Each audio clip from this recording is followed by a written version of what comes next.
Hi viewers, మీరు చూస్తున్నది GS data lab. Start your data journey in Telugu. చూడండి, ఈరోజు మీకు ఒక ట్రిక్ చెప్తాను ఎక్సెల్‌లో. ఇక్కడ మనకు 2 ప్రాజెక్ట్స్ ఉన్నాయండి. ఒక ప్రాజెక్ట్ వచ్చేసి మనకు ఫస్ట్ ఫస్ట్ జనవరి 2025న స్టార్ట్ అయిందండి. 10థ్ జనవరి 2025లో ఎండ్ అయిపోయింది.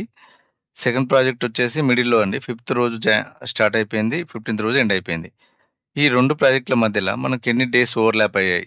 మనం ఇది ఫిగర్ ఔట్ చేయాలండి. చూడండి, ఫర్ ఎగ్జాంపుల్ నేను ప్రాజెక్ట్ 1 వచ్చేసి చూడండి, 1-10థ్ కదండీ. నేను ఈ రెడ్ బాక్స్ ఫర్ ఎగ్జాంపుల్ నేను ప్రాజెక్ట్ 1 అనుకుందామండి. ఇక్కడ స్టార్ట్ అయింది. ఫస్ట్ డే రోజు స్టార్ట్ అయింది. 10థ్‌కు ఎండ్ అయిందండి. 10థ్. నెక్స్ట్ చూడండి, ప్రాజెక్ట్ 2 వచ్చేసి మనకు మధ్యలో మిడిల్‌లో స్టార్ట్ అయింది కదండీ. ఇక్కడ ఈ మిడిల్‌లో స్టార్ట్ అయింది. ఇలా చూడండి, మిడిల్‌లో అయింది. 5థ్ రోజు స్టార్ట్ అయిపోయింది. 15థ్ రోజు ఎండ్ అయిపోయిందండి. ప్రాజెక్ట్ 2 వచ్చేసి మనకొచ్చేసి డేస్ ఓవర్‌లాప్డ్ ఈ మధ్యలో డేస్ ఎన్ని ఓవర్‌లాప్ అయినది మనం ఫిగర్ ఔట్ చేయాలండి. చూడండి, నేనేం చేస్తున్నానంటే ఈ యొక్క స్టార్టింగ్ ఉన్నాయి గదా! Start dates.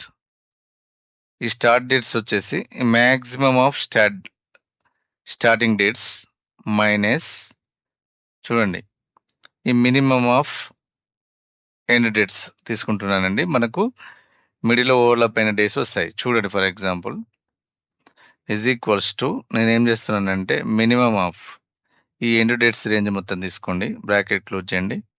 Minus maximum of ఈ స్టార్ట్ డేట్ రేంజ్ తీసుకోండి.